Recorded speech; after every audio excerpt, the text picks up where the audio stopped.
ते साक्षात ब्रह्मस्वरूप असणारे भगवंत समोर आहे आणि त्याच्या समोर बसून अर्जुन म्हणतो चंचल ही मना कृष्ण.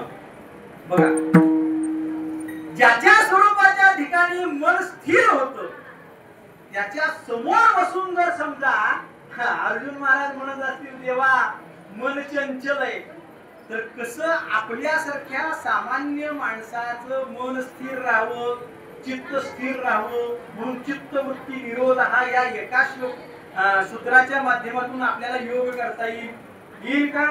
येत नाही मला, योग करता येत नाही. पण पुढे यागाचा विचार केला, कर्म मार्गाचा विचार केला, कर्म त्याही पेक्षा दुष्तर आहे म्हणा, कर्म त्याही पेक्षा दुष्तर आहे. सहजासहजी कोणत्याही पद्धतीचं कर्म घडत नाही, हे लक्षात ठेवा. आपण अग्नीला जर आहुत्या द्यायचं म्हटलं, तर पहिल्यांदा काय करावं लागतं? तर पहिल्यांदा जे तूप, जे हविर्द्रव्य आहे, जे आपण अग्नीमध्ये समर्पित करणार आहे, त्याच्यामध्ये काय करावं लागतं? तर आपलं श्रीमुख आपल्याला बनावं लागतं आणि एकट्याचं बघून चालत नाही. अग्नीचा अधिकार कोणाला आहे? तर गृहस्थ आश्रमी व्यक्तीला अधिकार आहे आणि गृहस्थ आश्रमी व्यक्तीला अधिकार असल्यामुळं यजमान आणि त्याची पत्नी दोघांनी एकमेकांचं श्रीमुख त्याच्यामध्ये पाहायचं असतं. तुपाचं भांड एवढं मोठं असतं, त्याच्यामध्ये 5-7 किलो तूप असतं. गाईचं विकत आणलेलं, घरी केलेलं एवढं 5-7 किलो तूप आपल्याला त्या अग्नीमध्ये समर्पित करायचं असतं. पण दोघांपैकी एकाच्या मनामध्ये जरी असा विचार आला की एवढं तूप संपलं,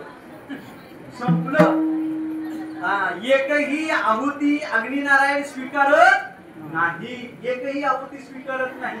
मग तुम्ही तिथं 50 लिटर जरी परत आणून ओतलं तरी उपयोग नाही. आणि मला सांगा, अगदी पोटचा पोरगा असेल आणि त्याला जर एखादा पदार्थ द्यायचा असेल तर आपल्या मनामध्ये येतं की नाही? किती द्यावा, एवढा द्यावा का तेवढा द्यावा? अहो आपलं सोडून द्या, आपण सर्वसामान्य व्यक्ती आहे.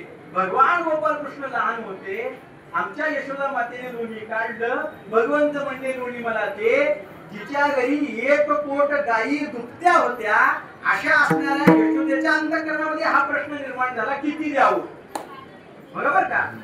किती द्यावं हा प्रश्न तिच्या अंतःकरणामध्ये निर्माण झाला. मग आपल्या अंतःकरणामध्ये निर्माण होणार नाही असं म्हणायचंच नाही.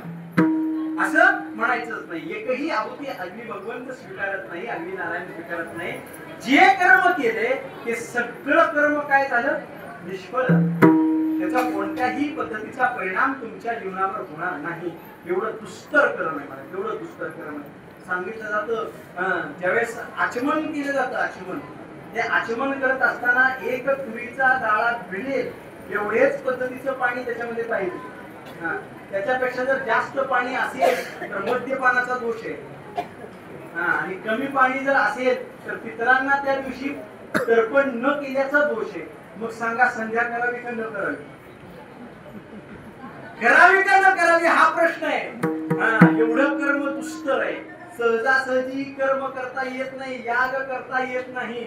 म्हणून आमचे मौली ज्ञानेश्वर महाराज म्हणतात, योग याग विधी वायाची उपाधी दंभ धर्म, वायाची उपाधी दंभ आणि धर्म परिणाम